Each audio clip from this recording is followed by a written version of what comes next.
কাঁচা টমেটোমের এই পদটি থাকলে গরম ভাতের সাথে আর কিছু লাগবে না। এক থালা ভাত এই পদ দিয়ে খাওয়া হয়ে যাবে। তো আজকে কাঁচা টমেটোমের একটা ইউনিক রেসিপি আপনাদের সাথে শেয়ার করব।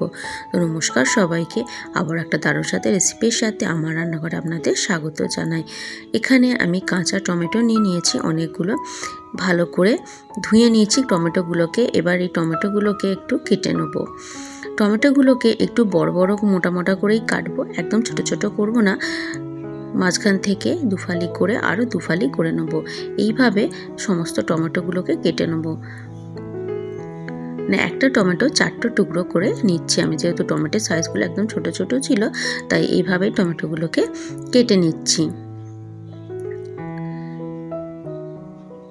এই রেসিপিটা এত সুন্দর হয় যে গরম ভাতের সাথে দারুণ লাগে। এটা দিয়ে গরম ভাত খাওয়া হয়ে যায়, আর অন্য কোনো পদের প্রয়োজন হয় না। তো এইভাবে কেটে নিলাম। কেটে নেওয়ার পর এখানে একটা কড়া বসিয়ে দেবো। কড়াইতে এবার আমি এখানে দিয়ে দিয়েছি তিল, সাদা তিল 1 টেবিল চামচের মতো, বড় টেবিল চামচে সাদা তিল ভালো করে ভেজে নিচ্ছি। কাঁচা তিল, যাতে তিলের কাঁচা গন্ধটা চলে যায় সেই পর্যন্ত তিলটাকে ভাজবো। মানে তিলটাকে একটু যখন লাল হয়ে যাবে তখন এটাকে তুলে নেব। তো তিলটা আমার ভালো মতো ভাজা হয়ে গেছে। তো এবার তিলটাকে তুলে একটু ঠান্ডা করে নিচ্ছি। এবার এতে দিয়ে দিচ্ছি 1 টেবিল চামচের মতো পোস্ত, 1/2 টেবিল চামচের মতো সর্ষে, আর ভাজা তিলটা দিয়ে একটা সুন্দর পেস্ট বানিয়ে নেব। কড়াইতে বসিয়ে দিয়েছি, কড়াইতে দিয়ে দিয়েছি সর্ষের তেল। সর্ষের তেলে রান্নাটা করলে ভালো হয়। সর্ষের তেলটা ভালো করে গরম হয়ে গেলে এতে একটু 5 ফোড়ন দিয়ে দেবো। 5 ফোড়নটা ভালো করে ভেজে নিয়ে দিয়ে দেবো আলু। এখানে লম্বা লম্বা করে আলুকে কেটে নিয়েছি, একটা বড় সাইজের আলুকে। আলুটাকে ভালো করে ভেজে নেবো, মানে একদম লাল লাল করে ভেজে নেবো। আলুটা যাতে বেশিরভাগটাই এতে ভাজতে ভাজতে সেদ্ধ হয়ে যায় সেই পর্যন্ত আলুটাকে ভাজতে থাকবো। আলুটার মধ্যে ভালো মতো কালার চলে এসছে, মানে আলুটা খুব সুন্দর একটা রং চলে এসছে। হয়ে গেলে এতে কাঁচা টমেটোগুলো দিয়ে দেবো। আন্দাজ মতো হলুদ দিয়ে দেবো নুন, আর দিয়ে দেবো একটুখানি ধনে গুঁড়ো। ভালো করে দিয়ে মিশিয়ে নিয়ে ভালো করে ভেজে নেব। কিছুক্ষণের জন্য এটাকে চাপা দিয়ে দেবো যাতে টমেটোটা একটু সেদ্ধ হয়ে যায়।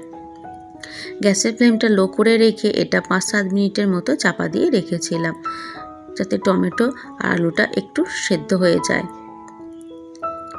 তো আলু আর টমেটো মোটামুটি 80% সেদ্ধ হয়ে গেছে। হয়ে গেলে যে পেস্টটা বানিয়ে রেখেছিলাম মিক্সির মধ্যে, সেই পেস্টটাতে ভালো করতে এতে দিয়ে দেবো। পোস্ত, সর্ষে আর সাদা তিলের এই পেস্টটা এবার দিয়ে দেবো। ভালো করে মিশিয়ে নেব। ভালো করে একটু ভেজে নিচ্ছি, বেশিক্ষণ আর ভাজবো না, হালকা 5-7 মিনিটের মতো একটু ভেজে নিলাম। একটু ভাজা হয়ে গেলে এবার অল্প পরিমাণে একটু জল দিয়ে দেবো এতে। ভালো করে জল দিয়ে মিশিয়ে নেব। মিশিয়ে নিয়ে এটাকে এবার ফুটতে দেবো। তো এটা ভালো মতো ফুটে উঠেছে। ফুটে উঠলে এতে কিছুটা ভাজা বড়ি, মানে মটর ডালের ভাজা বড়ি আমি এখানে দিয়ে দিচ্ছি। তোমরা চাইলে অন্য কোনো বড়িও দিতে পারো। আন্দাজ মতো নুন চিনি দিয়ে দিলাম। দিয়ে এবার ভালো করে ফুটিয়ে নেব, যাতে বড়িগুলো ভালো মতো সেদ্ধ হয়ে যায়। আরও 7-8 মিনিটের মতো এটাকে একটু হাই ফ্লেমে ফুটিয়ে নিলাম। হাই ফ্লেমে ফোটানো হয়ে গেলে এতে এবার দিয়ে দেবো এই কাঁচা লঙ্কা বাটাটা।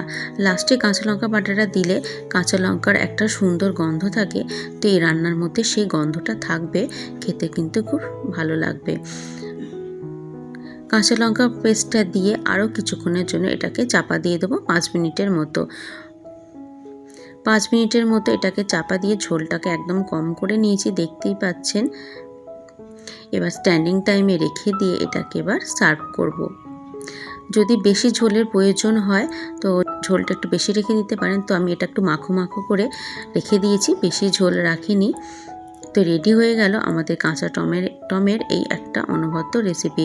এটা গরম ভাতের সাথে দারুণ লাগে খেতে, এর সাথে আর অন্য কিছুর প্রয়োজন হয় না। রেসিপিটা কেমন লাগলো অবশ্যই কমেন্ট করে জানাবেন, ভালো লাগলে লাইক শেয়ার কমেন্ট।